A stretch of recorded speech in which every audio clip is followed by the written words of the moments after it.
क्या आपने कभी सोचा है कि सावन के सोमवार को ही भगवान शिव की पूजा का इतना विशेष महत्व क्यों बताया गया है? और अगर सावन में 4 सोमवार पड़े तो क्या इन चारों सोमवार का अलग अलग महत्व होता है? कहा जाता है कि एक बार देवताओं के मन में भी यही प्रश्न उठा। देवताओं ने पहले भगवान विष्णु से पूछा, फिर स्वयं भगवान शिव से इसका रहस्य जानना चाहा। लेकिन इस कथा में सबसे महत्वपूर्ण उत्तर भगवान ब्रह्मा ने दिया। तो आखिर सावन के 4 सोमवार का रहस्य क्या है? आज की इस कथा में हम इसी धार्मिक मान्यता को सरल भाषा में समझेंगे। हर हर महादेव। नमस्कार दोस्तों, स्वागत है आपका अपने YouTube चैनल कृष्णा वेनी अध्यात्म मार्ग में। अगर वीडियो पसंद आए तो चैनल को लाइक, शेयर, कमेंट और सब्सक्राइब करना ना भूलें। एक समय देवताओं के मन में सावन मास को लेकर जिज्ञासा उत्पन्न हुई। उन्होंने विचार किया कि सावन आते ही लोग भगवान शिव की पूजा क्यों करते हैं? सोमवार को शिवलिंग पर जल, दूध, बेलपत्र और फूल क्यों चढ़ाए जाते हैं? और सावन के सोमवार को इतना पुण्यदायी क्यों माना जाता है? देवताओं ने सोचा कि इस प्रश्न का उत्तर सबसे पहले भगवान विष्णु से पूछा जाए, क्योंकि भगवान विष्णु संसार के पालन करता है और धर्म के गहरे रहस्यों को जानते हैं।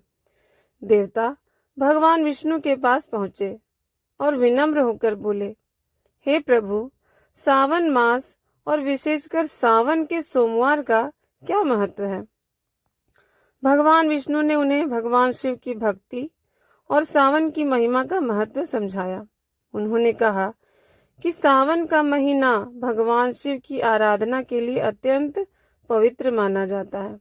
लेकिन देवताओं के मन में अभी भी एक प्रश्न बाकी था कि चारों सोमवारों का क्या विशेष महत्व है। अब देवताओं ने सोचा कि जिस महीने में स्वयं भगवान शिव की पूजा की जाती है, उसी के स्वामी से इसका रहस्य पूछना सबसे उचित होगा। सभी देवता भगवान शिव के पास पहुंचे। कैलाश पर भगवान शिव ध्यान में लीन थे। देवताओं ने भगवान शिव को प्रणाम किया और अपनी जिज्ञासा उनके सामने रखी।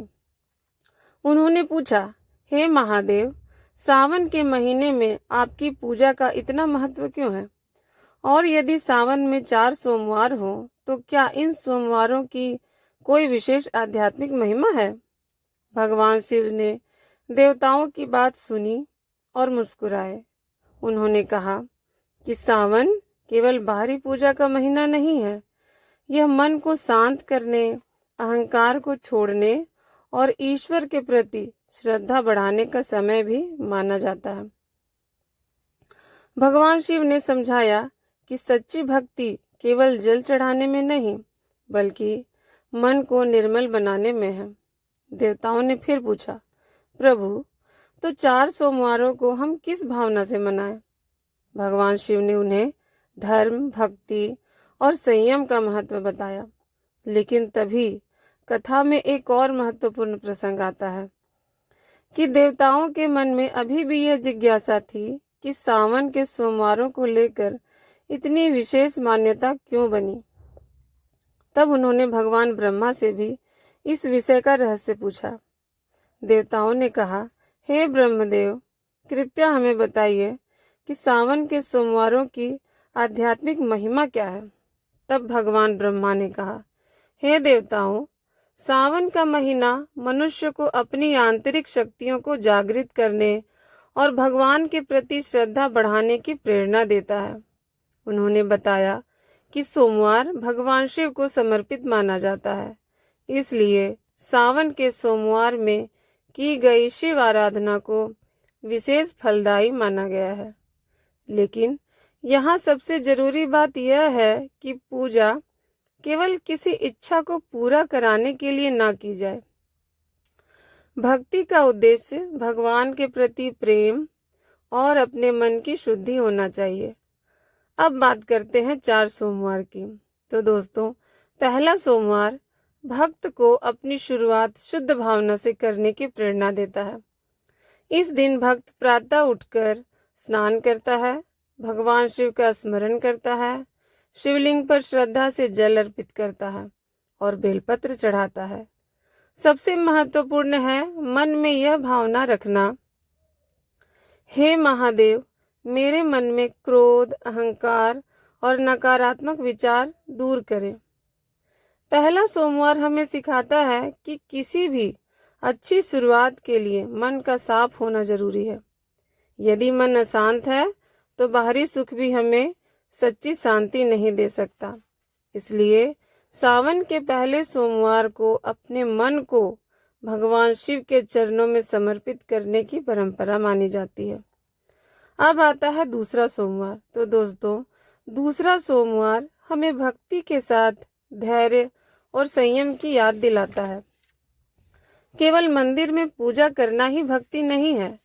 किसी जरूरतमंद की सहायता करना, किसी दुखी व्यक्ति को सांत्वना देना, माता पिता का सम्मान करना और किसी के प्रति बुरा भाव न रखना, ये सब भी ईश्वर की भक्ति का ही रूप हो सकते हैं। भगवान शिव को भोलेनाथ कहा जाता है। उनकी भक्ति में दिखावे से अधिक महत्व सच्ची भावना का माना जाता है। इसलिए तीसरे सोमवार को हम स्वयं से एक प्रश्न पूछ सकते हैं कि क्या मेरी भक्ति केवल पूजा तक सीमित है या मेरे व्यवहार में भी दिखाई देती है। यदि हमारा व्यवहार प्रेम और करुणा से भरा है तो यही हमारी सबसे सुंदर शिव पूजा बन सकती है। अब आता है चौथा सोमवार। 4 सोमवारों की इस कथा में चौथा सोमवार हमें आत्मचिंतन की ओर ले जाता है। पूरे सावन में हमें भगवान शिव का स्मरण किया, जल अर्पित किया, मंत्र का जाप किया और अपने मन को बेहतर बनाने का प्रयास किया। अब समय है स्वयं से पूछने का कि क्या मैं पहले से थोड़ा शांत हुआ हूँ? क्या मेरे अंदर का क्रोध कम हुआ है? क्या मैंने किसी को दुख पहुंचाया है? या क्या मैं अपने परिवार और समाज के प्रति अधिक प्रेम और सम्मान रखता हूँ? यही आत्मचिंतन भक्ति को जीवन से जोड़ता है, क्योंकि भगवान शिव की आराधना का वास्तविक अर्थ केवल मंदिर तक जाना नहीं, बल्कि अपने भीतर भी परिवर्तन लाना है। तो 4 सोमवार हमें 4 सुंदर बातें सिखाते हैं।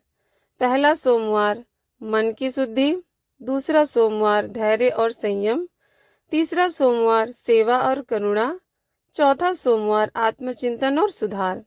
लेकिन ध्यान रखें, अलग अलग सोमवारों के लिए ये 4 अर्थ एक सरल आध्यात्मिक व्याख्या है। अलग अलग पुराणों, क्षेत्रीय परंपराओं और धार्मिक मान्यताओं में सावन के सोमवारों की व्याख्या अलग मिल सकती है। इसलिए इसे एक सुंदर आध्यात्मिक संदेश के रूप में समझना सबसे उचित है। भगवान शिव की भक्ति में सबसे सुंदर बात यह है कि महादेव को प्रसन्न करने के लिए बड़े बड़े दिखावे की आवश्यकता नहीं मानी जाती।